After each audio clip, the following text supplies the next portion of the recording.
नमस्कार दोस्तों, आज हम आपको एक ऐसी प्रेरणादायक कहानी सुनाने जा रहे हैं जो सिख इतिहास का एक अमूल्य हिस्सा है। यह कहानी है अकबर, महान मुगल सम्राट और गुरु अमरदास जी की मुलाकात की। इसमें हमें गुरु के लंगर की महान परंपरा, समानता और सेवा का अद्भुत संदेश मिलता है। इस वीडियो को अंत तक जरूर देखें, क्योंकि ये कहानी न केवल इतिहास को समझने में मदद करेगी, बल्कि हमारे जीवन को भी प्रेरित करेगी। चलिए शुरू करते हैं। अकबर भारत का एक प्रसिद्ध राजा था। वह एक दयालु और अच्छा राजा था और सिख गुरुओं की निष्पक्ष और न्यायपूर्ण शिक्षाओं का सम्मान करता था। वर्ष 1569 में अकबर पंजाब आया और गुरुजी से मिलना चाहता था।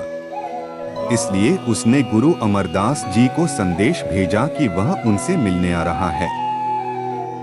सिख इस खबर से बहुत खुश हुए। कुछ सिखों ने सोचा कि राजा के स्वागत के लिए विशेष व्यवस्था की जानी चाहिए, लेकिन गुरुजी ने कहा, अकबर भी उतना ही इंसान है जितना कि दूसरे लोग। गुरु का स्थान सभी के लिए खुला है, इसलिए गुरु के स्थान पर आने वाले अन्य आगंतुकों की तरह अकबर का भी स्वागत किया जाएगा और विशेष व्यवस्था करने की आवश्यकता नहीं है। राजा सैनिकों के साथ गोविंदवाल पहुंचे, जहां गुरुजी रहते थे। गुरुजी और कुछ सिखों ने उनका गर्मजोशी से स्वागत किया और उन्हें वह स्थान दिखाया। अकबर ने गुरुजी के आदेश के बारे में सुना था कि उनके स्थान पर आने वाले किसी भी व्यक्ति को लंगर में अपना भोजन अवश्य करना चाहिए। राजा अकबर यह जानने में रुचि रखते थे कि गुरु का लंगर कैसे चलाया जाता है। गुरु के लंगर में सभी को सादा भोजन परोसा जाता था। यह दिन रात खुला रहता था और कोई भी व्यक्ति, चाहे वह किसी भी जाति या धर्म का हो, बराबर की पंगत में बैठकर लंगर खा सकता था। राजा और उसकी प्रजा, हिंदू और मुसलमान, अमीर और गरीब सभी यहाँ समान हैं। गुरुजी से मिलने के बाद अकबर ने कहा, मैं लंगर चलाने के लिए भूमि अनुदान देना चाहता हूँ। क्या आप इस पर आपत्ति करेंगे?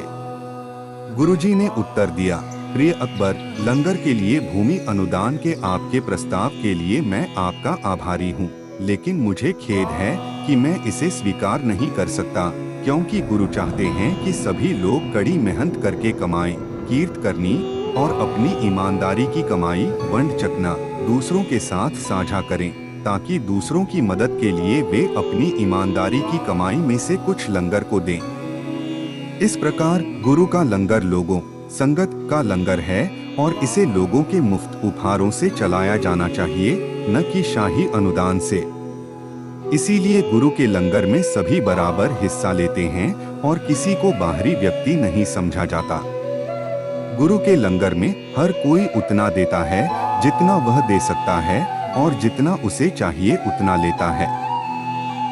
यहाँ राजाओं और भिखारियों के बीच कोई अंतर नहीं है।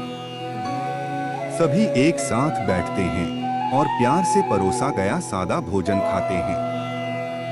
अकबर को गुरु का विचार बहुत पसंद आया। अकबर ने नानक के घराने के लिए कुछ करने का मन बना लिया था और गुरु अमरदास की बेटी बीबी भानी को जमीन भेंट कर दी थी।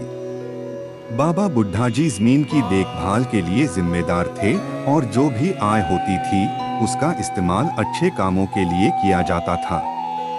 दोस्तों, यह थी महान राजा अकबर और गुरु अमरदास जी की कहानी। इस घटना ने हमें सिखाया कि समानता, सेवा और ईमानदारी से कमाई का कुछ हिस्सा दूसरों के साथ साझा करना ही सच्चा धर्म है। गुरुजी का संदेश आज भी उतना ही प्रासंगिक है जितना उस समय था। अगर आपको यह कहानी पसंद आई हो तो इसे लाइक करें, अपने दोस्तों और परिवार के साथ शेयर करें और हमारे चैनल को सब्सक्राइब करना न भूलें। हम जल्द ही मिलेंगे एक और प्रेरणादायक कहानी के साथ। तब तक के लिए सतनाम श्री वाहेगुरु।